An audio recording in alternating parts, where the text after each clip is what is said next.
You walk into a restaurant you have never visited before. Someone at the next table laughs. Your friend reaches for a glass. A song is playing quietly somewhere behind you, and suddenly, something feels wrong. You know this moment, not something similar, this moment. The room, the conversation, the position of everything around you. For a few seconds, you have an overwhelming feeling that all of this has happened before, except it hasn't. At least you cannot remember when. Then the feeling disappears. That is déjà vu, and what makes it so strange is not simply that something feels familiar. Familiarity happens constantly. You recognize your house, your friends, a song you have heard before. Déjà vu is different. It is the feeling of familiarity combined with the knowledge that the familiarity should not be there. Your brain seems to be saying two contradictory things at once. I know this, and I know I should not know this. So what is happening? One possibility begins with the fact that memory is not a single system. Think about recognizing someone in a supermarket. Sometimes you immediately know who they are. You remember their name, where you met, maybe even the last conversation you had. That is rich recollection, but sometimes something else happens. You look at their face and think, I know this person. You have no idea from where, no name, no context, just familiarity. That distinction is important. Researchers studying recognition memory have long investigated the difference between familiarity and recollection. Recollection involves retrieving contextual details about a previous experience. Familiarity is more like a signal that something has been encountered before, even when the details are unavailable. Déjà vu may involve these systems becoming temporarily misaligned. Imagine entering a completely new place. For some reason, your memory system produces a strong signal of familiarity. Normally, familiarity means something useful. You've encountered this before. Search memory. But now another part of your cognition checks the situation. Nothing, no previous visit, no matching memory. You know this is new, and yet the familiarity remains. That contradiction may be the essence of déjà vu, not a recovered memory. A familiarity signal that seems to have appeared without the memory that should justify it.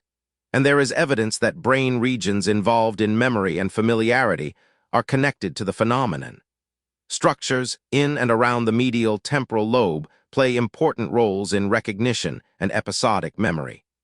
The hippocampus is especially important for recollecting episodes and contextual information. Nearby cortical regions contribute to familiarity and recognition processes. And we have an unusual clue about déjà vu from neurology.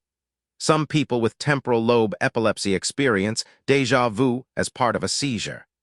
In certain patients, abnormal activity involving medial temporal regions can produce powerful experiences of familiarity. Electrical stimulation of areas within temporal memory networks during medical procedures has also sometimes produced déjà vu-like experiences.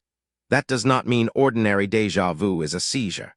Common déjà vu occurs in healthy people, but these neurological observations show something remarkable: alter activity in particular memory-related networks. And the feeling that the present has happened before can appear, which suggests that familiarity itself is something the brain generates. It is not a mysterious property attached to an object. Your brain produces the feeling that something is familiar. Usually it produces that feeling for a very good reason, but sometimes, perhaps the signal appears at the wrong moment. There is another interesting possibility. Maybe some déjà vu experiences really are triggered by similarities to forgotten experiences. Imagine visiting a hotel for the first time. The building is new, but perhaps the arrangement of the lobby resembles somewhere you visited years ago. The staircase is on the same side. Furniture occupies similar positions. The hallway opens at a similar angle. You do not consciously retrieve the older place, but enough of the spatial configuration overlaps to generate familiarity. You get the feeling that you have been here before, without knowing why. Laboratory experiments using virtual environments have explored something similar. People can experience greater familiarity with new scenes when their spatial layouts resemble previously viewed scenes, even when they cannot consciously identify the earlier scene. So at least some experiences resembling déjà vu may involve genuine fragments of similarity. The present resembles something stored in memory, but the source cannot be retrieved. Yet this probably does not explain every case, and that matters. There is currently no single universally accepted explanation that neatly accounts for every ordinary déjà vu experience. Different mechanisms may sometimes produce similar feelings. What scientists can do is break the phenomenon into components: familiarity, recollection, novelty detection, memory monitoring, conflict detection, and ask what happens when those processes briefly disagree. One particularly interesting idea focuses on the disagreement itself. Perhaps déjà vu requires more than erroneous familiarity.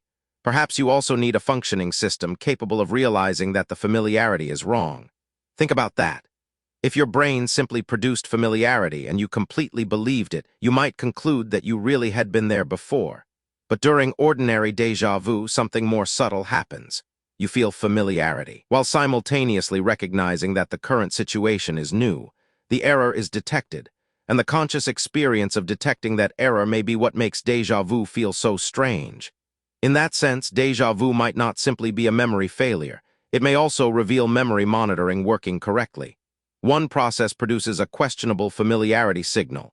Another process says, "Wait, that cannot be right." And for a few seconds, you become conscious of the disagreement, which may explain another peculiar feature of déjà vu. Sometimes people feel as though they know what will happen next. The conversation seems familiar, so perhaps you feel that you know what the next sentence will be. But experiments investigating this feeling have found an interesting distinction. Déjà vu can increase the subjective feeling of prediction without necessarily giving people an actual ability to predict what happens next. You feel as if you know, but that feeling is not the same as possessing information from the future. And that is important because déjà vu has accumulated some extraordinary explanations. Past lives, premonitions, parallel universes, a glitch in reality, dreams predicting the future.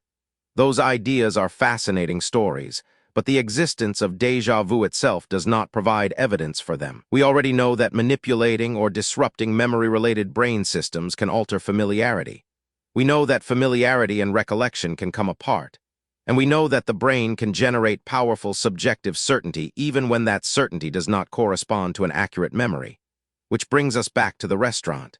Your friend reaches for the glass. Someone laughs. The music plays. Everything suddenly feels familiar. For a moment, your brain produces the extraordinary conviction that the present is somehow also the past. But perhaps déjà vu is not a moment when two timelines accidentally touch. It may be something stranger in a completely different way. It may be a moment when you catch your own memory system making a mistake. Normally, familiarity arrives silently. You see your house and simply know it. You see your friend's face and simply know them. You rarely stop to ask where that feeling of knowing comes from. Déjà vu exposes it. For a few seconds, the machinery produces familiarity where familiarity does not belong, and because another part of your mind notices the contradiction. You suddenly become aware that familiarity itself is something your brain constructs. Then the signal disappears. The restaurant becomes new again. The conversation continues, and you are left with one of the strangest feelings the brain can produce. Not a memory of something that happened, but the feeling of remembering without anything to remember.